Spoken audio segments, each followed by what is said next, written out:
Indian രാഷ്ട്രീയത്തിലെ വില്ലനായിട്ട് bulldozer വളർന്നു കഴിഞ്ഞു എന്നുള്ളതാണ്. അപ്പൊ നിങ്ങൾ ഇവര് കൊലയാളിയാണെന്ന് വിശ്വസിക്കുന്നുണ്ടോ? ഞങ്ങൾ വിശ്വസിക്കുന്നുണ്ട്. എന്താ കാരണം? അത് പത്രത്തിൽ വന്നു. അപ്പൊ വക്കീൽ പറഞ്ഞു, പത്രത്തിന് നുണ പറയാമല്ലോ, ഞങ്ങൾ റേഡിയോയിൽ കേട്ടു, റേഡിയോയിൽ നുണ പറയാമല്ലോ, ഞങ്ങൾ ടി വിയിൽ കണ്ടു. ഇപ്പം ഗസയില് ഒരു 2 കൊല്ലം മുമ്പ് നടത്തിയ ആക്രമണം അന്ന് ഏറ്റവും ഭീകരമാണ്. പിന്നെ അത് അത്ര ഭീകരല്ലാതാവുന്നത് അതിനേക്കാൾ ഭീകരമായിട്ടുള്ള ആക്രമണം പിന്നെ വരുമ്പോഴാണ്. ഇപ്പൊ ക്യാമ്പസിലെ ചില മുദ്രാവാക്യം പോലെ ഡുണ്ടും ഡുണ്ടും ഡുണ്ടും ടുട്ടു ടുട്ടു ടുട്ടു. എന്താ അതിന്റെ അർത്ഥം? ഗാങ്ങിസം, ലഹരി, അരാഷ്ട്രീയത, മധ്യവർഗ സമ്പന്നത, ഇതെല്ലാം ചേർന്നിട്ട് തന്നെയാണ് ഈ വയലൻസ് രൂപപ്പെടുന്നത്. അധ്യാപകർക്ക് ചൂരൽ അനിവാര്യമാണ് എന്ന് ഞാൻ കരുതുന്നില്ല.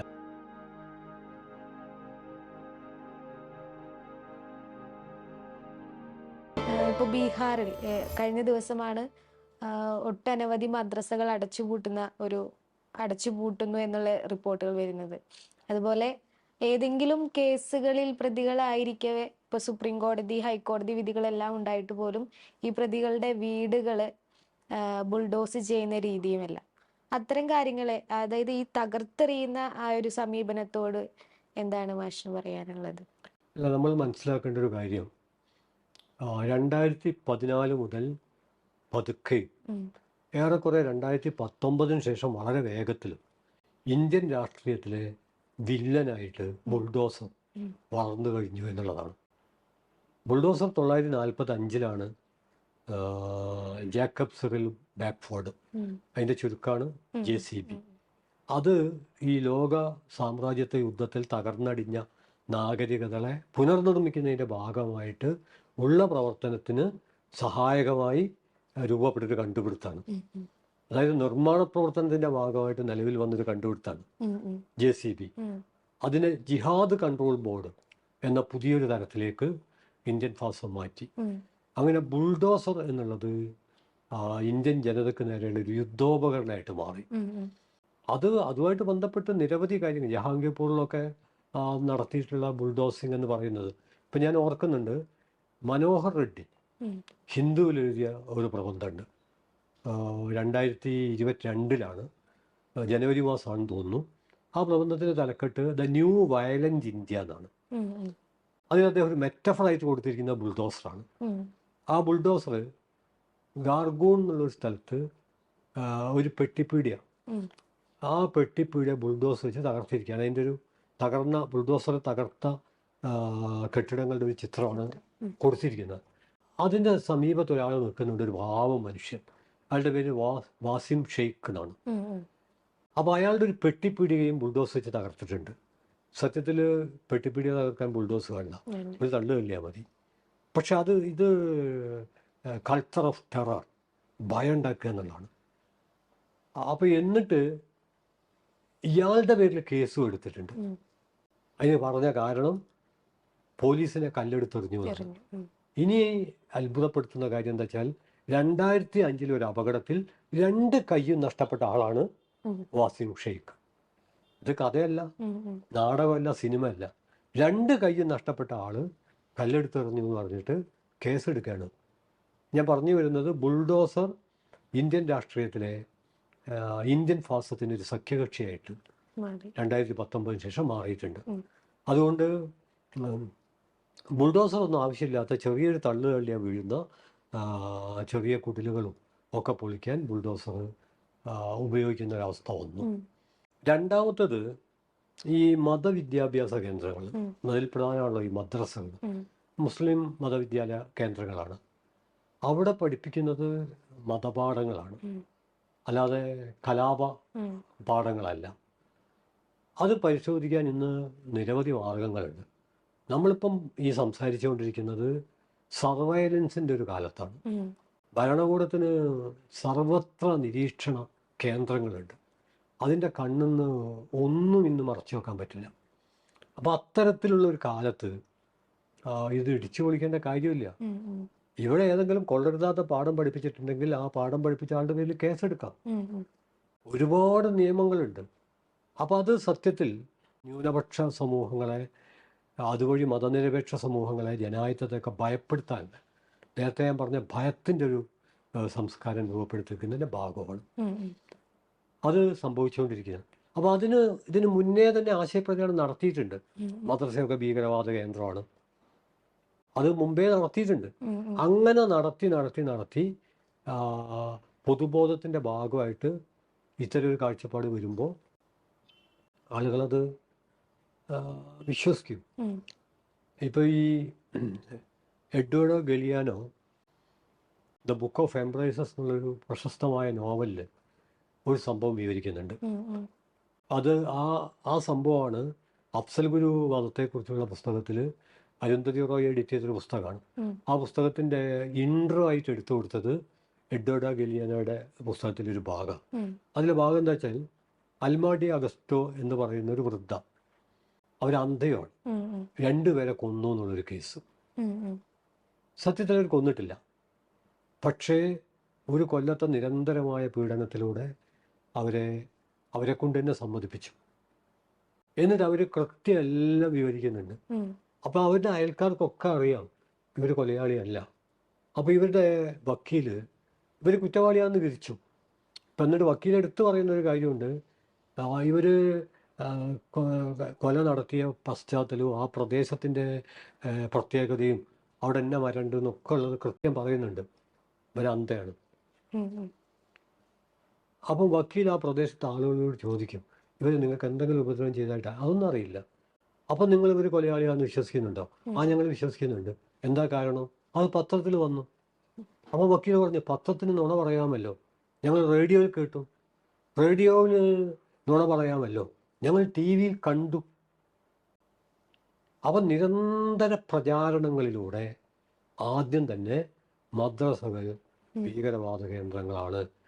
അപ്പം മദ്രസ ഭീകരവാദ കേന്ദ്രം ഒന്നുമല്ല, എന്നാൽ എന്തോ ഒരു കൊള്ളരുതായ്മ അവിടെ ഉണ്ട്, അല്ലെങ്കിൽ ഇങ്ങനെ പറയൂ എന്നൊരു ബോധ്യം ആളുകൾക്ക് വന്നു. ആ ബോധ്യം ആളുകൾക്ക് വന്ന അവസ്ഥയെ മുതലെടുത്തിട്ടാണ് ഈ പറഞ്ഞ ആക്രമണമൊക്കെ നടത്തുന്നത്. അത് ബീഹാറിലോ അല്ലെങ്കിൽ ഉത്തർപ്രദേശിലോ മാത്രമായിട്ട് ഒതുങ്ങി നിൽക്കില്ല. എവിടെയൊക്കെ ഫാസത്തിന് ശക്തിയുണ്ടോ അവിടെയൊക്കെ അത് പരക്കും. അപ്പോൾ ഇന്ത്യയിൽ നമ്മൾ നേരിടുന്ന ഈ ബുൾഡോസർ അനീതി, സമാനമായ അനീതിയാണ് ഗസയിലെ ഫലസ്തീനികളും നേരിടുന്നത്. കുറച്ച് ദിവസങ്ങൾക്ക് മുന്നാണ് ജെറുസലേമിലെ ഒരു ലൈബ്രറിയിൽ നിന്ന് ഇതുപോലെ ഫലസ്തീൻ ചരിത്രം പറയുന്ന പുസ്തകങ്ങൾ ലൈബ്രറിയിൽ വെച്ചു, അല്ലെങ്കിൽ ഹീബ്രു ഭാഷയിലുള്ള പുസ്തകങ്ങൾ ലൈബ്രറിയിൽ വെച്ചു എന്നുള്ള അതിൻ്റെ അടിസ്ഥാനത്തിൽ ലൈബ്രറിയന്മാരെ അറസ്റ്റ് ചെയ്യുന്നത്. ഈ ബുൾഡോസർ അനീതി അല്ലെങ്കിൽ ഇതിലും ഒരു തരത്തിലുള്ളൊരു ചൊടിപ്പിക്കൽ ഉണ്ടാവില്ലേ എന്നാണ് എനിക്ക് തോന്നുന്നത്. അല്ല, ഗസയിൽ ഈ 2025 ഇപ്പോഴല്ല, ഇതിനു മുമ്പ് തന്നെ ബുൾഡോസർ നടത്തിയിട്ടുള്ള വലിയ ഭീകരമായിട്ടൊരു കൊല രാഷ്ട്രം മുഴുവൻ, ലോകം മുഴുവൻ അറിഞ്ഞതാണ്. പക്ഷേ വേണ്ടത്ര അത് ചർച്ച ചെയ്യപ്പെട്ടില്ല. ഉദാഹരണമായിട്ട് റേച്ചൽ കോറി ഗസയിൽ ഇതുപോലെ തന്നെ കുടിലുകൾക്ക് നേരെ ബുൾഡോസർ വരുമ്പോൾ അരുതേ എന്ന് പറഞ്ഞിട്ട് സമാധാനപൂർണ്ണമായിട്ട് സമരം ചെയ്തതാണ്, ഇൻ്റർനാഷണൽ സോളിഡാരിറ്റി മൂവ്മെൻറ്റിൻ്റെ ഭാഗമായിട്ട്. അവരുടെ മേൽ അമേരിക്കക്കാരിയാണ്, അവർ ഒരു കോളേജ് വിദ്യാർത്ഥിയാണ്, 10-21 വയസ്സേ ഉള്ളൂ. അവരുടെ മേൽ ബുൾഡോസർ കയറ്റി കൊല്ലുക ചെയ്യുന്നു. അവരെക്കുറിച്ച് ഫിലിമൊക്കെ ഉണ്ട്. പക്ഷേ റേച്ചൽ കോറി എത്ര ആൾക്കറിയാം? നമുക്ക് മലാല യൂസഫ്സായി അറിയാം, പക്ഷേ നമുക്ക് റേച്ചൽ കോറിയെ അറിയില്ല. കാരണം എന്താണെന്ന് പറഞ്ഞാൽ സാമ്രാജ്യത്വ റേച്ചൽ കോറിയെക്കുറിച്ചുള്ള വിവരങ്ങളൊന്നും ജനങ്ങൾ അറിയാതിരിക്കാൻ വേണ്ടി പരമാവധി ഇടപെട്ടു. ബദൽ മാധ്യമങ്ങൾ കൊണ്ടുവന്നു. അതുകൊണ്ടാണ് നമുക്ക് ഇത്രയെങ്കിലും റേച്ചൽ കോറിയെ ഓർക്കാൻ പറ്റുന്നത്. അപ്പം ഞാൻ പറയുന്നത് ഗസയിൽ പലസ്തീനിലൊക്കെ ബുൾഡോസിങ് എന്നുള്ളത് സയനിസവും സാമ്രാജ്യത്വമൊക്കെ നടത്തിക്കൊണ്ടിരിക്കുന്നതാണ്. അതിപ്പോഴും ചെയ്യുന്നുണ്ട്. ഇപ്പോൾ ചെയ്യുന്നത് അങ്ങേയറ്റം നമുക്കിപ്പോൾ ഇപ്പം ഗസയിൽ ഒരു 2 കൊല്ലം മുമ്പ് നടത്തിയ ആക്രമണം അന്ന് ഏറ്റവും ഭീകരമാണ്. പിന്നെ അത് അത്ര ഭീകരമല്ലാതാവുന്നത് അതിനേക്കാൾ ഭീകരമായിട്ടുള്ള ആക്രമണം പിന്നെ വരുമ്പോഴാണ്. ഇത് വേറൊരു തരത്തിലുള്ള ഭീകരതയുടെ പ്രവർത്തന രീതിയാണ്. അപ്പോൾ ഗസ മറ്റൊരു വിഷയമാണ്, സ്ഥിരത്തായിട്ട് സംവാദം നടത്തേണ്ട ഒരു വിഷയമാണ്. ഒരു ഇടവേളയ്ക്ക് ശേഷമാണ് ഇസ്രയേൽ വീണ്ടും ഗസയിൽ ആക്രമണം തുടങ്ങിയിരിക്കുന്നത്. ഇപ്പോൾ കഴിഞ്ഞ ദിവസങ്ങളായിട്ട് നടന്ന വ്യോമാക്രമണത്തിൽ 400-ലധികം പേരെല്ലാം ഗസയിൽ മരിക്കുകയുണ്ടായി. ഈ ആക്രമണം ഈ അമേരിക്കയുടെ അറിവോടെയാണ് ഇസ്രയേൽ നടത്തിയതെന്ന റിപ്പോർട്ടുകളും വരുന്നുണ്ട്. അപ്പോൾ അമേരിക്കയിൽ തന്നെ ഫലസ്തീനികളെ അനുകൂലിച്ചുകൊണ്ട് പ്രതിഷേധം നടത്തുന്ന വിദ്യാർത്ഥികൾക്കെതിരെ ഉള്ള നടപടികൾ എടുക്കുന്നു, അവരെ പുറത്താക്കുന്നു, അല്ലെങ്കിൽ സസ്പെൻഡ് ചെയ്യുന്നു, ഡിപ്ലോമകൾ റദ്ദാക്കുന്നു എന്നുള്ള രീതിയിലുള്ള നടപടികളെല്ലാം വരുന്നു.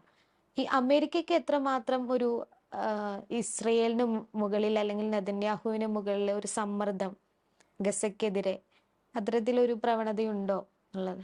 അല്ല, അമേരിക്കയെ സംബന്ധിച്ചിടത്തോളം നേരത്തെ തന്നെ സാംസ്കാരിക വിമർശകരൊക്കെ നിരീക്ഷിച്ചൊരു കാര്യം എന്താണെന്ന് പറഞ്ഞാൽ, അമേരിക്കയുടെ 51ാമത്തെ സ്റ്റേറ്റായിട്ട് പലരും ഇസ്രായേലിനെ അടയാളപ്പെടുത്തിയിട്ടുണ്ട്. പിന്നെ മധ്യപൗരസ്ത്യ ദേശത്തെ അമേരിക്കയുടെ ഒരു ഗുണ്ട ആ രീതിയിൽ കണ്ടിട്ടുണ്ട്. അമേരിക്കൻ ബഡ്ജറ്റിൽ ഏറ്റവും കൂടുതൽ ആനുകൂല്യങ്ങൾ കൈപ്പറ്റുന്ന ഒരു രാഷ്ട്രം ഇസ്രായേലാണ്. അമേരിക്കൻ ആയുധങ്ങൾ നിർലോഭം ലഭിക്കുന്ന ഒരു രാഷ്ട്രം ഇസ്രായേലാണ്. മധ്യപൗരസ്ത്യ ദേശത്തെ അമേരിക്കയുടെ രാഷ്ട്രീയ താല്പര്യങ്ങളെ കാത്തു രക്ഷിക്കുന്നതിൽ മുന്നിൽ നിൽക്കുന്ന ഇസ്രായേലാണ്. അതുകൊണ്ട് ഇസ്രായേൽ നടത്തുന്ന യുദ്ധം എന്ന് പറഞ്ഞാൽ യുദ്ധമല്ല, അത് ഒരു ഭീകരതയാണ്, ടെററിസമാണ്. അതിന് സകലമായ പിന്തുണയും. അതിനെത്രയോ ഉദാഹരണമുണ്ട്. അമേരിക്കയിൽ ജനായത്തവാദികൾ അമേരിക്കയുടെ ഈ സയനിസ്റ്റ് പക്ഷപാതത്തിനെതിരെ പ്രക്ഷോഭം നടത്തുന്നുണ്ട്. അതുപോലെ ഇസ്രായേലിൽ പോലും 10,000-കണക്കിന് മനുഷ്യർ, അവിടുത്തെ ജനായത്തവാദികൾ തങ്ങളുടെ രാജ്യത്തിലെ ഭരണകൂടത്തിനെതിരെ, ബെഞ്ചമിൻ നെതന്യാഹുവിനെതിരെ സമരം നടത്തുന്നുണ്ട്. പക്ഷേ അതിനെയൊക്കെ അവഗണിച്ചുകൊണ്ട് അതുപോലെ മനുഷ്യാവകാശ സംഘടനകൾ, എന്തിന് UN എത്ര പ്രമേയം ഈ സയനിസ്റ്റ് അധിനിവേശത്തിനെതിരെ പാസാക്കി. അത് മുഴുവൻ വീറ്റോ ചെയ്യുന്നതും ഇസ്രായേലിൻ്റെ പക്ഷത്ത് നിൽക്കുന്നതും എല്ലാം അമേരിക്കയാണ്. ഇപ്പം ട്രംപ് വന്നപ്പം കുറേ കൂടി പ്രകടവും പ്രത്യക്ഷമായി. അപ്പം അതുകൊണ്ട് പാലസ്തീൻ പ്രശ്നം എന്ന് പറയുന്നത് നമുക്കറിയാം. അതേക്കുറിച്ച് വിശദമായി നേരത്തെ പറയുകയും എഴുതുകയൊക്കെ ചെയ്തുകൊണ്ട് കൂടുതൽ പറയുന്നില്ല. ഇസ്രായേൽ എന്നുള്ള രാജ്യം ഒരു കൃത്രിമ രാഷ്ട്രമാണ്. ഇതിന് സമാനമായിട്ട് വേറൊരു രാജ്യം ലോകത്തില്ല. ഭീകരതയിലൂടെ നിലവിൽ വന്ന് ഭീകരതയിലൂടെ നിലനിൽക്കുന്ന, ഭീകരത പ്രവർത്തിച്ചുകൊണ്ടിരിക്കുന്ന ലോകത്തിലെ ഏക രാജ്യമാണ്. ഒരു ആർട്ടിഫിഷ്യൽ കൊളോണിയൽ സെറ്റിലർ ടെററിസ്റ്റ് സ്റ്റേറ്റാണ്. പക്ഷേ ആ സ്റ്റേറ്റ് തനിച്ചല്ല, സാമ്രാജ്യത്വത്തിൻ്റെ സകല പിന്തുണയോടും കൂടി തന്നെയാണ് അത് നിലനിൽക്കുന്നത്. അതുകൊണ്ട് സാമ്രാജ്യത്വ സയനിസ്റ്റ് ഫാസിസ്റ്റ് അച്ചുതണ്ട് ലോകത്ത് പ്രവർത്തിച്ചുകൊണ്ടിരിക്കുന്നുണ്ട്. ഇസ്രായേൽ ഇത്രയൊക്കെ ഭീകരത നടത്തിയിട്ടും ഇസ്രായേലിനെ വൈറ്റ് വാഷ് ചെയ്യുന്ന തരത്തിലുള്ള പലതരത്തിലുള്ള പ്രചരണങ്ങൾ നടത്തിക്കൊണ്ടിരിക്കുന്നുണ്ട്. ഹമാസാണ് ഭീകരവാദ സംഘടന. ഹമാസ് എന്നൊക്കെ പറയുമ്പോൾ വളരെ ചെറിയ, നിരന്തര പീഡനത്തിന് വിധേയമാകുന്ന ഒരു രാജ്യത്തിലെ ജനങ്ങളുടെ പ്രതിരോധത്തിൻ്റെ ഭാഗമായ ഒരു പ്രസ്ഥാനം മാത്രമാണ്.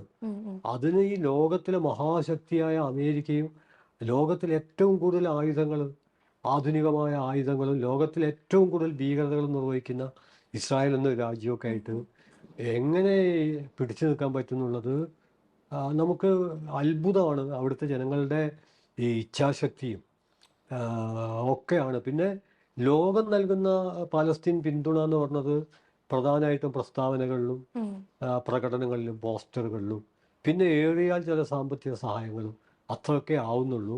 അതിനൊക്കെ ഒരു പരിധിയുണ്ട്. പക്ഷേ ഈ സാമ്രാജ്യത്വം ഇസ്രായേൽ നൽകുന്ന പിന്തുണ എന്ന് പറഞ്ഞത് അപരിമിതമാണ്. എന്നിട്ടും പാലസ്തീൻ പ്രതിരോധത്തിൻ്റെ പാഠപുസ്തകമായി ലോകത്തിൻ്റെ മുമ്പിൽ മാറിക്കഴിഞ്ഞു എന്നുള്ളത് അവിടുത്തെ ജനതയുടെ ദേശീയബോധത്തിൻ്റെ ഉജ്ജ്വലമായ ഉദാഹരണമാണ്. ഇപ്പം വിദ്യാർത്ഥികളുടെ അല്ലെങ്കിൽ വിദ്യാർത്ഥികൾ നയിക്കുന്ന പ്രതിഷേധങ്ങൾ അടിച്ചമർത്തുന്ന ഒരു രീതി ഇപ്പോൾ അമേരിക്ക തന്നെ എടുക്കാം. മറ്റൊരു ഉദാഹരണം നമ്മുടെ ഇന്ത്യയിൽ വരികയാണെങ്കിൽ CAA പ്രൊട്ടസ്റ്റുകളിലെല്ലാം ഉണ്ടാകുന്ന ഒരു അടിച്ചമർത്തൽ. വിദ്യാർത്ഥി പ്രതിഷേധങ്ങളെ പേടിക്കുന്ന ഭരണകൂടങ്ങളോട് മാസ്റ്റർ എന്താണ് പറയാനുള്ളത്? അല്ല, ഭരണകൂടം എല്ലാതരം പ്രതിഷേധങ്ങളും ഭയപ്പെടും. ഇപ്പം കർഷകരുടെ ഇന്ത്യ കണ്ട ഏറ്റവും വലിയ സമരം കർഷക സമരമാണ്. അതാദ്യം തന്നെ ഖാലിസ്ഥാൻ ഭീകരവാദികളുടേതാണെന്ന് പറഞ്ഞു. അതിനെ അപകീർത്തിപ്പെടുത്താൻ ശ്രമിച്ചു. പിന്നെ അതിനെ അടിച്ചമർത്താൻ ശ്രമിച്ചു. പിന്നെ അതിനെ അവഹേളിക്കാൻ ശ്രമിച്ചു. തൊഴിലാളികളുടെ സമരങ്ങൾ, പൗരത്വ പ്രക്ഷോഭകാലത്ത് ഷഹീൻബാഗ് സമരം, വിദ്യാർത്ഥികളുടെ സമരം. അതുകൊണ്ട് വിദ്യാർത്ഥികളുടെ സമരം മാത്രമല്ല, എല്ലാ സമരങ്ങളെയും, സമരത്തെ മാത്രമല്ല, ജനായത്ത ആശയങ്ങളെ, അത്തരം സിനിമകളെ, പ്രസ്താവനകളെ, പുസ്തകങ്ങളെ എല്ലാം. അതുകൊണ്ട് 1934 ജർമ്മനിയിലൊക്കെ തോമസ് മാൻ്റെയും ഫ്രോയിഡിൻ്റെയും ഐൻസ്റ്റൈൻ്റെയും ചിലത് ശാസ്ത്രമാണ്, ചിലത് മനഃശാസ്ത്രമാണ്, ചിലത് നോവലാണ്, ക്ലാസിക് പുസ്തകങ്ങളൊക്കെ, പുസ്തകങ്ങളെ തീയിടുന്ന ഉത്സവം. ജനായത്തം കൂടുതൽ കൂടുതൽ പുസ്തകങ്ങൾ പ്രസിദ്ധീകരിക്കുകയും കൂടുതൽ കൂടുതൽ വായനക്കാരെ സൃഷ്ടിക്കുകയും ചെയ്യുമ്പോൾ ഇത് പുസ്തകങ്ങളും ലൈബ്രറികളൊക്കെ തകർക്കുന്ന പ്രവർത്തനം, ലൈബ്രറിയിൽ വായിച്ചുകൊണ്ടിരിക്കുന്നവരുടെ മേൽ ചായം തേച്ച് അവരെ കൊല്ലാൻ നോക്കുന്ന പ്രവർത്തനമാണ് നടത്തിക്കൊണ്ടിരിക്കുക. അതാണ് ഇന്ത്യയിൽ. ഇവിടെ കർഷക സമരം നടക്കുമ്പോൾ അന്നത്തെ കാർഷിക വകുപ്പ് മന്ത്രി പറഞ്ഞത് ഇവർക്ക് എന്തുകൊണ്ട് യോഗ അനുഷ്ഠിച്ചുകൂടാന്നാണ്. സാധാരണ ഒരാൾ ഈ വിധ ഒരു പ്രസ്താവന നടത്തില്ലല്ലോ. അപ്പം കർഷക സമരമായാലും തൊഴിലാളി സമരമായാലും നേരത്തെ നമ്മൾ കൽബുർഗിയും ലങ്കേഷും ഗൗരി ലങ്കേഷും ഗോവിന്ദ് ബൻസാരിയും ഒക്കെ പറഞ്ഞല്ലോ, അവരൊക്കെ ആശയപ്രചരണമാണ്. അപ്പോൾ ആശയപ്രചരണത്തെയും വിദ്യാർത്ഥി പ്രക്ഷോഭത്തെയും കർഷക പ്രക്ഷോഭത്തെയും എല്ലാറ്റിനെയും ഭയപ്പെടുന്ന, അത് ബ്രത്തിൻ്റെ ഒരു കവിതയിലുണ്ട്. ബ്രത്ത് പറയുന്നുണ്ട് ഭരണകൂടത്തിൻ്റെ ഉത്കണ്ഠകൾ, ദ ആങ്സൈറ്റീസ് ഓഫ് ദി റഷീം എന്നുള്ള കവിതയാണ്. അതിൽ പറയുന്നുണ്ട് ഭരണീയർ മാത്രമല്ല ഭരണകർത്താക്കളും ഭയത്തിലാണ്. അതുകൊണ്ടാണ് അവർ ലൈബ്രറിയും ടോയ്ലറ്റും പുസ്തകങ്ങളും പ്രഭാഷണങ്ങളെല്ലാം അരിച്ചു പെറുക്കി പരിശോധിച്ചുകൊണ്ടിരിക്കുന്നത്. അവരും ഭയത്തിലാണ് എന്ന് പറയുന്നുണ്ട്. അതുതന്നെയാണ് ഇന്ത്യയിലും പുതിയ രൂപത്തിൽ സംഭവിച്ചുകൊണ്ടിരിക്കുന്നത്. എൻ്റെ അടുത്ത ചോദ്യം എന്ന് പറയുന്നത് വിദ്യാർത്ഥികളെ സംബന്ധിച്ച് തന്നെയാണ്. നമ്മൾ ക്യാമ്പസുകളിലേക്ക് വരികയാണെങ്കിൽ വിദ്യാർത്ഥികൾ വലിയ രീതിയിലുള്ള, അല്ലെങ്കിൽ വിദ്യാർത്ഥികൾക്കിടയിൽ വലിയ രീതിയിലുള്ള അക്രമ സംഭവങ്ങൾ ഉണ്ടാകുന്നു. മുൻപാണെങ്കിൽ ഇപ്പോൾ ഒരു വാക്ക് തർക്കം ഉണ്ടായിക്കഴിഞ്ഞാൽ കുറച്ച് സമയത്തിനുള്ളിൽ പരസ്പരം തോളിൽ കൈയിട്ട് പോകുന്ന സുഹൃത്തുക്കൾ ഇന്ന് ആക്രമിക്കുകയാണ് വലിയ രീതിയിൽ. അതൊരു ഇതുപോലെ ചോര കാണുക, അല്ലെങ്കിൽ അതിൽ നിന്ന് ഏതെങ്കിലും രീതിയിലുള്ള ഒരു ഉന്മാദം കണ്ടെത്തുക, അല്ലെങ്കിൽ അക്രമമാണ് എല്ലാത്തിൻ്റെ അവസാനം എന്ന് ചിന്തിക്കുന്ന ഒരു രീതി. ഇത്തരം റിപ്പോർട്ടുകളെ മാഷ് എങ്ങനെയാണ് കാണുന്നത്? അത് കേരളത്തിൽ ചില സ്ഥലത്ത്, അല്ലെങ്കിൽ കേരളത്തിന് പുറത്തും പല സ്ഥലത്തും ക്യാമ്പസുകളിൽ ഒരിക്കലും നമ്മൾ പ്രതീക്ഷിക്കാത്ത, സംഭവിക്കാൻ പാടില്ല എന്ന് വിചാരിക്കുന്ന ചില കാര്യങ്ങൾ സംഭവിച്ചുകൊണ്ടിരിക്കുന്നുണ്ട്. അത് ഗൗരവമായി പഠിക്കപ്പെടേണ്ടതാണ്. ഇപ്പോൾ ഉദാഹരണമായിട്ട് ഒന്ന് റാഗിങ്. ആ റാഗിങ് ക്യാമ്പസ് പ്രബുദ്ധർക്ക് നേരെ വലിയ വെല്ലുവിളി ഉയർത്തിയിട്ടുണ്ട്. അത് അതിജീവിക്കപ്പെടേണ്ടതുണ്ട്. അപ്പം ഞാൻ അതേക്കുറിച്ചും റാഗിങ് തനിത്തമ്മാടിത്തം എന്ന പേരിൽ ഞാൻ എഴുതിയിട്ടുണ്ട്. ഞാൻ വിശദീകരിക്കുന്നില്ല.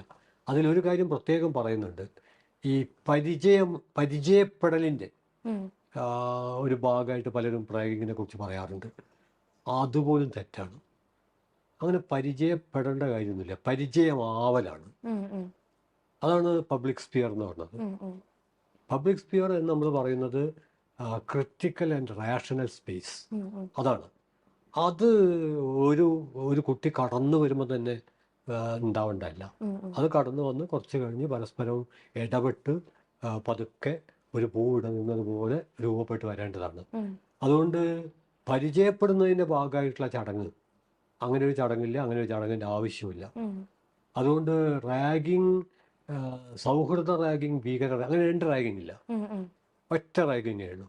അതുകൊണ്ട് ക്യാമ്പസിൽ റാഗിങ്ങിൻ്റെ സമസ്ത വകഭേദങ്ങളും ഇല്ലാതാക്കപ്പെടണം. രണ്ട്, ഈ അരാഷ്ട്രീയതയുടെ ഭാഗമായിട്ട് വിദ്യാർത്ഥികൾക്കിടയിൽ ഫാൻസ് ഗ്യാങ് സമൂഹത്തിലുമുണ്ട്. അപ്പോൾ ഈ ഗ്യാങ് എന്ന് പറയുന്നത് കൊള്ളരുതായ്മയുള്ള കൂട്ടുകെട്ടാണ്. അപ്പോൾ ആ കൂട്ടുകെട്ടിൻ്റെ പ്രത്യേകത എന്താന്ന് പറഞ്ഞാൽ അത് കൊള്ളരുതാത്ത കാര്യങ്ങൾ ചെയ്തുകൊണ്ടാണ് ശക്തിപ്പെടുക. ഒരു ഗ്യാങ് ശക്തിപ്പെടണമെങ്കിൽ അവർ ഏതെങ്കിലും ഹോട്ടലിൽ പോയി രാവിലെ ഉച്ചക്കും വൈകുന്നേരം ചായ കുടിച്ചാൽ അത് ശക്തിപ്പെടില്ല. പകരം ഒരു ബാറിൽ പോകണം, ലഹരി വസ്തുക്കൾ ഉപയോഗിക്കണം, പിന്നെ അവർ ഉന്തുന്നുള്ളും ഉണ്ടാക്കണം. അതിൽ മുന്നോട്ട് വരുന്ന ആളായിരിക്കും ഹീറോ ആയിട്ട് മാറുക. അയാൾ ലീഡറായിരിക്കും. അപ്പോൾ അയാൾക്ക് അയാളുടെ ലീഡർ പദവി നിലനിർത്തണമെങ്കിൽ കൂടുതൽ കൂടുതൽ കൊള്ളരുതായ്മകൾ ചെയ്യണം. അതുപോലെ ഗാങ്ങിസം, അതിനെ കൊഴുപ്പിക്കുന്ന ലഹരി ഉപയോഗം, അരാഷ്ട്രീയത, ഇതെല്ലാം കൂടി ചേർന്നിട്ട് പലതരം അരക്ഷിതത്വം, ഇതെല്ലാം കൂടി ചേർന്നിട്ട് ഈ പറഞ്ഞ വയലൻസ്, പിന്നെ ഒരു തരം ബഹളത്തിൻ്റെ അന്തരീക്ഷം. ഇപ്പം ഞാൻ എൻ്റെ റാഗിംഗ് വിരുദ്ധ പ്രബന്ധത്തിൽ ചൂണ്ടിക്കാണിക്കാൻ ശ്രമിച്ചൊരു കാര്യമുണ്ട്. ഒരു തരം ധ്യാനാത്മകത നമ്മുടെ ജീവിതത്തിന് ആവശ്യമാണ്. അതായത് ഈ വയലൻസിനെ പ്രതിരോധിക്കുന്നതിൽ സൈലൻസിൻ്റെ ഒരു പങ്ക്. സൈലൻസ് ഞാൻ മിണ്ടാതിരിക്കലല്ല, അത് ആളുകളുടെ ഒരു തെറ്റിദ്ധാരണയാണ്. നമ്മൾ ഏത് പ്രവൃത്തി ചെയ്യുമ്പോഴും, ഇപ്പോൾ നമ്മൾ തമ്മിൽ സംസാരിക്കുന്നു, ഈ സംഭാഷണത്തിന് ഒരു സൂക്ഷ്മത കൈവരുന്നുണ്ടെങ്കിൽ അതിൻ്റെ മുമ്പും പിമ്പും അതിൻ്റെ അകത്തുമൊക്കെ ഒരു സൈലൻസ് കൂടി ഉള്ളതുകൊണ്ടാണ്. അല്ലാതെ കളകളകളകളകളാന്ന് പറഞ്ഞിട്ട് വെറുതെ അതും ഇതും പറഞ്ഞാൽ, ഇപ്പം ക്യാമ്പസിലെ ചില മുദ്രാവാക്യം പോലെ ഡുണ്ടും ഡുണ്ടും ഡുണ്ടും ടുട്ടു ടുട്ടു ടുട്ടു, എന്താ അതിൻ്റെ അർത്ഥം? അത് ഏതെങ്കിലും ഒരു ആഹ്ലാദപ്രകടനത്തിൻ്റെയോ ഒക്കെ ഒരു ഭാഗമായിട്ട് മറ്റ് അർത്ഥപൂർണമായ മുദ്രാവാക്യങ്ങളുടെ അകമ്പടിയായിട്ടൊക്കെ ഇത് ഉപയോഗപ്പെടുത്തുകയാണെങ്കിൽ അതിന് ചെറിയൊരു താളാത്മകതയുടെ പിന്തുണ ഉണ്ടാവും. ഇതൊന്നുമില്ല, അർത്ഥപൂർണ്ണമായിട്ടുള്ള ഒന്നുമില്ല. അപ്പോൾ അങ്ങനെയൊക്കെ വരുമ്പോൾ അവിടെ ഒരുതരം ബഹളമാണ്, കോലാഹലമാണ്. ആ കോലാഹലത്തിലും ബഹളത്തിലും വെച്ച് ഈ അർത്ഥപൂർണമായുള്ള ആശയവിനിമയം അസാധ്യവും. അപ്പോൾ അർത്ഥപൂർണമായ ആശയവിനിമയത്തെ കൂടുതൽ കൂടുതൽ സജീവവും ശക്തവുമാക്കാൻ ശബ്ദങ്ങളുടെ സഹായം ആവശ്യമുണ്ടാവും. ആ സമയത്ത് സ്വാഗതാർഹമാണ്. അതല്ലാതെ വെറുതെ ഇങ്ങനെ കളകളകള എന്ന് പറഞ്ഞ് ഉള്ള ഒരു രീതി അതിപ്പോൾ വർദ്ധിച്ചുകൊണ്ടിരിക്കുന്നുണ്ട്. കാര്യമായിട്ടൊന്നും പറയാനില്ല, ഒരു പൊള്ളപാത്രത്തിൻ്റെ ശബ്ദം. കോവിഡിന് ശേഷം ഏതെങ്കിലും രീതിയിലുള്ള മാറ്റങ്ങൾ ക്യാമ്പസുകളിൽ ഉണ്ടായിട്ടുണ്ടെന്ന് മാഷിന് തോന്നിയിട്ടുണ്ടോ? അല്ല, കോവിഡിന് ശേഷം മാറ്റം ഉണ്ടായിട്ടുണ്ടാവും. കാരണം കോവിഡ് കാലം നമ്മളൊരു എന്താ പറയുക, അടച്ചിട്ടിരിക്കുന്നൊരു കാലമാണല്ലോ. ആ അടച്ചിട്ടിരിക്കുന്ന അവസ്ഥയിൽ നിന്ന് പെട്ടെന്ന് തുറക്കപ്പെടുമ്പോൾ ഉണ്ടാവുന്ന മാറ്റം അതൊക്കെ പെരിഫറലാണ്. അതൊന്നല്ല മൗലികമായ പ്രശ്നം. മൗലിക പ്രശ്നം എന്താണെന്ന് പറഞ്ഞാൽ ഈ ഗാങ്ങിസം, ലഹരി, അരാഷ്ട്രീയത, ഇതെല്ലാം കൂടി ചേർന്നിട്ട് ഉത്തരവാദപ്പെട്ട ഏതെങ്കിലും ഒരു സംഘടനയിൽ പ്രവർത്തിക്കുന്ന ഒരാൾ അയാൾ കൊള്ളരുതായ്മയിലേക്ക് വഴുക്കാൻ സാധ്യതയുണ്ട്. അപ്പോൾ ആ സംഘടന അതിനോട് പ്രതികരിക്കും. നേരെ മറിച്ച് ഒരു സംഘടനയിലും ഇല്ല, ഒന്നിനോടൊരു ഉത്തരവാദിത്തമില്ല, കയ്യിൽ ഇഷ്ടത്തിന് പൈസയുണ്ട്, തടിമിടുക്കുമുണ്ട്, പിന്നെ പാട്ട് പാടിയിട്ടോ ചിത്രം വരച്ചിട്ടോ വീണ് കിടക്കുന്ന ഒരാളെ എഴുന്നേൽപ്പിക്കാൻ സഹായിച്ചിട്ടോ ജീവകാരുണ്യ പ്രവർത്തനത്തിൽ പങ്കെടുത്തിട്ടോ ഒന്നും തൻ്റെ സാമൂഹികത ആവിഷ്കരിക്കാൻ ശ്രമിക്കുന്നില്ല.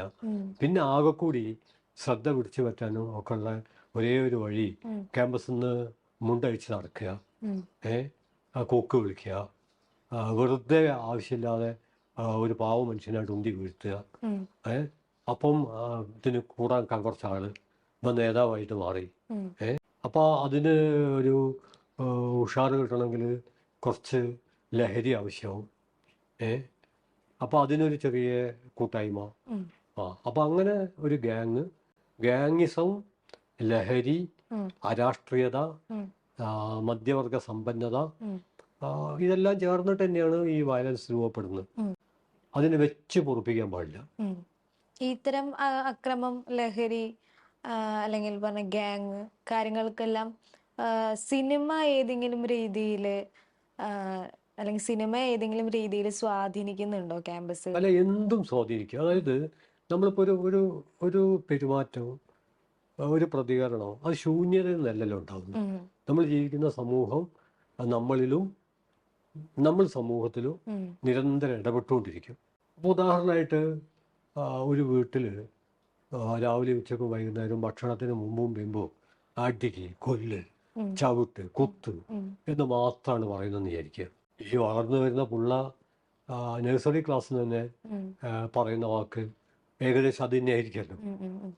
അപ്പോൾ നമ്മൾ ഗാർഹികാന്തരീക്ഷമാണ് ആദ്യത്തെ പഠന കേന്ദ്രം, പിന്നെ വിദ്യാലയങ്ങൾ, പിന്നെ ഇപ്പോൾ സിനിമ. ഇപ്പം നമ്മൾ മലയാളത്തിലൊക്കെ പറയുമ്പോൾ അതേക്കുറിച്ചൊക്കെ ധാരാളം ഇപ്പം GP രാമേന്ദ്രൻ, അഭിരാമി, ഒരുപാട് പേര് പഠനങ്ങൾ എഴുതിയിട്ടുണ്ട്. അപ്പോൾ ഈ പഠനങ്ങളിലൊക്കെ ചൂണ്ടിക്കാണിക്കുന്ന ഇപ്പം വയലൻസ് മാത്രം കാണിക്കുന്ന സിനിമകൾ കണ്ടാൽ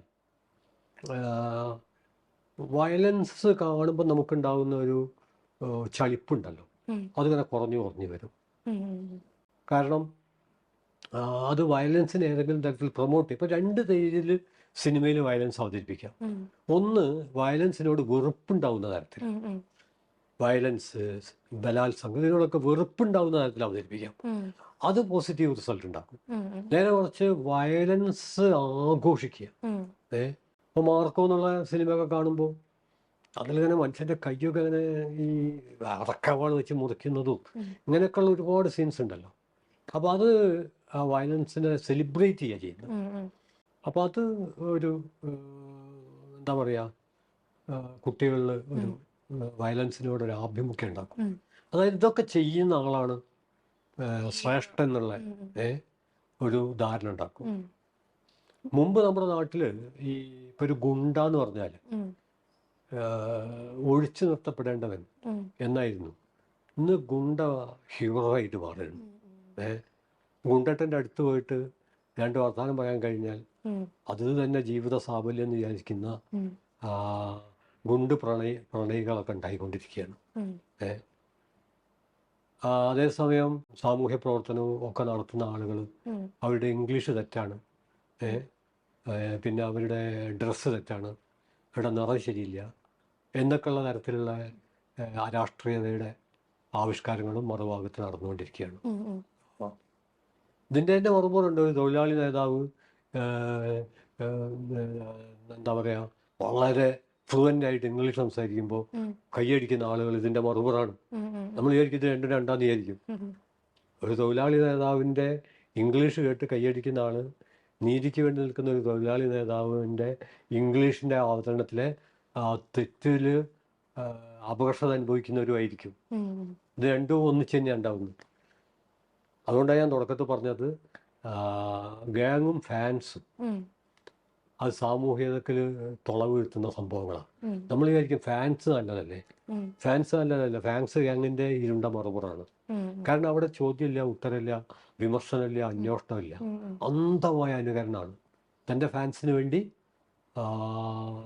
തൻ്റെ ആരാധനാ വിഗ്രഹത്തിന് വേണ്ടി എന്തും ചെയ്യുന്ന ആലോചനാരഹിതമായ ഒരാൾക്കൂട്ടമാണ്. ആ ആൾക്കൂട്ടം സ്ലിപ്പ് ചെയ്ത് എളുപ്പം മാഫിയാവും. അതാണ് ഗ്യാങ്. ഇപ്പൊ കുട്ടികള് നിയമവുമായി സംഘർഷത്തിൽ ഏർപ്പെടുന്ന കുറച്ച് സംഭവങ്ങൾ ഈ അടുത്ത കാലയളവിൽ ഉണ്ടായി. അപ്പൊ അതിനുശേഷം വന്ന ഒരു നിർദ്ദേശങ്ങൾ എന്നൊക്കെ പറയുന്ന രീതിയിലാണ് കുട്ടികളെ സ്കൂളുകളിൽ ചൂരലെടുത്തടിക്കണം, അല്ലെങ്കിൽ ചൂരൽ കഷായം വീണ്ടും കൊണ്ടുവരണം, എന്നാൽ മാത്രമേ കുട്ടികൾക്കൊരു നല്ലൊരു ഭാവി കൊടുക്കാൻ കഴിയുള്ളൂ എന്നുള്ള രീതിയിലുള്ള നിർദ്ദേശങ്ങളൊക്കെ മുന്നോട്ട് വരികയുണ്ടായി. അപ്പൊ അത്തരം കാര്യങ്ങളെ ഇപ്പൊ മാഷ് അധ്യാപകൻ എന്ന നിലയിൽ പ്രവർത്തിച്ചത് കൊണ്ട് തന്നെ അതിനെങ്ങനെയാണ് കാണുന്നത് അത്തരം നിർദ്ദേശങ്ങളോട്? അധ്യാപകർക്ക് ചൂരൽ അനിവാര്യമാണ് എന്ന് ഞാൻ കരുതുന്നില്ല. മാത്രമല്ല ആ രീതിയിലുള്ള ഒരു ഭയം സൃഷ്ടിച്ചുകൊണ്ട് ഒരു ആധുനിക ജനായത്ത കാലത്ത് അധ്യാപക വിദ്യാർത്ഥി ബന്ധം, വിദ്യാഭ്യാസ പ്രവർത്തനം വികസിതമായ ഒരവസ്ഥയിലേക്ക് വളരില്ല. അതേസമയം കൊള്ളരുതായ്മ തന്നെയാണ് എന്നൊരു ബോധ്യം ഉൽപ്പാദിപ്പിക്കാൻ ക്ലാസ് റൂമുകൾക്ക് കഴിയണം. അതൊരു അധ്യാപകന്റെ മാത്രം ഉത്തരവാദിത്തമല്ല, അതൊരു ക്ലാസിന്റെ, സമൂഹത്തിന്റെ ഒക്കെ ഉത്തരവാദിത്തമാണ്. ഒരാൾ കൊള്ളരുതായ്മ ചെയ്താൽ അയാളെ എന്നേക്കുമായിട്ട് എഴുതി തള്ളുക, ഉപേക്ഷിക്കുക എന്നുള്ളതല്ല, മറിച്ച് കൊള്ളാവുന്ന അവസ്ഥയിലേക്ക് കടന്നു വരുന്നതാണ് കരുത്ത്, കാന്തി. അതാണ് നമ്മൾ ഉയർത്തിപ്പിടിക്കേണ്ട മൂല്യം എന്നൊരു മാനസികാവസ്ഥ നിരന്തരം ഉൽപ്പാദിപ്പിക്കപ്പെടണം. അതൊരു അധ്യാപകന്റെ ഉപദേശത്തിന്റെ മാത്രം പ്രശ്നമല്ല, ഉപദേശം വേണം. ക്ലാസിന്റെ മൊത്തം, ഒരു ക്ലാസ്സിലൊരു കുട്ടി സ്ലിപ്പ് ചെയ്ത് പോവുകയാണെങ്കിൽ, കൊള്ളരുതായ്മയിലേക്ക് വഴുക്കി പോവുകയാണെങ്കിൽ ആ കുട്ടിയെ കൊള്ളാവുന്നതിലേക്ക് തിരിച്ചു കൊണ്ടുവരാൻ എല്ലാവരും ഒരുമിച്ച് ശ്രമിക്കണം. അതിന്റെ നേതൃത്വമായിട്ട് അധ്യാപകർ മാറണം. അതിന് ചൂരൽ അനിവാര്യമാണെന്ന് ഞാൻ വിചാരിക്കുന്നില്ല. അതേസമയം എല്ലാം അങ്ങനെ ചിരിച്ച് തോളിൽ കൈയിട്ട് ചായയും കുടിച്ച് മാഞ്ഞാലും പറഞ്ഞ് നടന്നാൽ മതിയാവില്ല. അതിന് ഓരോന്നും അതിന്റെ സന്ദർഭത്തിൽ ആവശ്യമായുള്ള രീതിയിലുള്ള ഇടപെടൽ വികസിപ്പിക്കണം. അത് മുൻകൂട്ടി നമുക്ക് പറയാൻ പറ്റില്ല. എന്ത് ചെയ്യണം എന്നത് മുൻകൂട്ടി പറയാൻ പറ്റില്ല. പാഠ്യപദ്ധതിക്ക് ഇതില് ഏതെങ്കിലും രീതിയിൽ അതായത് കുട്ടികളെ സ്വാധീനിക്കാനായിട്ട് സാധിക്കുമോ എന്നുള്ളത്? പാഠ്യപദ്ധതിക്ക് സാധിക്കും. അതായത് നമ്മൾ പഠിപ്പിക്കുന്ന പാഠങ്ങൾ, നമ്മൾ ചൊല്ലുന്ന പാട്ടുകൾ, നമ്മൾ പറയുന്ന കഥകൾ, നമ്മൾ പങ്കുവെക്കുന്ന ആശയങ്ങൾ ഒക്കെ സൗഹൃദത്തെ, ഒരുമയെ ശക്തിപ്പെടുത്താനുള്ളതായിരിക്കണം. അപ്പോൾ അങ്ങനത്തെ പാട്ടുകളും കഥകളും പാഠങ്ങളും ഒക്കെ നിരന്തരം പഠിച്ചാൽ, അതൊക്കെ നിരന്തരം കേട്ടാൽ അതിന് അതിൻ്റെ ഒരു എഫക്റ്റ് ഉണ്ടാവും എന്നുള്ള ഉറപ്പാണ്. അതിന് പകരം നമ്മളിപ്പോൾ സ്റ്റീരിയോ ടൈപ്പ് എഫക്റ്റ് എന്ന് പറഞ്ഞ ഒരു വെട്ടിലാണ് നമ്മൾ വീണ് കിടക്കുന്നത്. അതാണ് നേരത്തെ നമ്മൾ തുടങ്ങിയത്. ഔറംഗസേബ്, ശിവജി, ഇതൊക്കെ സ്റ്റീരിയോ ടൈപ്പ് എഫക്റ്റാണ്. ആ വാർപ്പ് മാതൃകകൾ നമ്മൾ വെട്ടിപ്പൊളിക്കണം. എന്നിട്ട് ഒരു തുറന്ന അന്വേഷണത്തിന്റെ ഒരു ലോകത്തിലേക്ക് പതുക്കെ കടക്കണം. അപ്പൊ അതിന് സഹായകമാവുന്ന തരത്തിലുള്ള പാഠങ്ങൾ, മനുഷ്യ സ്നേഹത്തിന്റെ, സൗഹൃദത്തിന്റെ ഒക്കെ പാഠങ്ങൾ പഠിപ്പിക്കണം. അതിന് സ്വാധീനം ഉണ്ടാവും എന്നുള്ള കാര്യം യാതൊരു സംശയവുമില്ല. ഈ പാഠം എന്നൊക്കെ പറഞ്ഞത് കാണാതെ പഠിച്ച് പരീക്ഷയ്ക്ക് എഴുതാനുള്ള ഒരു അസംസ്കൃത പദാർത്ഥമല്ല. അത് പല രീതിയിൽ നമ്മുടെ ചിന്തയെ പ്രചോദിപ്പിക്കണം. അപ്പം അങ്ങനെ ഉള്ള സെലക്ഷൻസ് ഒക്കെ ഇപ്പം വൈലോപ്പിള്ളിയൊക്കെ തൻ്റെ കവിതയിൽ ഞാൻ പ്രഭാഷണത്തിലൊക്കെ ആവർത്തിക്കാറുണ്ട്. ഉയിരിൻ കൊലക്കൊടുക്കാക്കാവും കയറിനെ ഊഞ്ഞാലാക്കി തീർക്കാൻ കഴിഞ്ഞതല്ലേ ജയം. കൊലക്കയറിനെ ഊഞ്ഞാലാക്കാൻ പറ്റണം.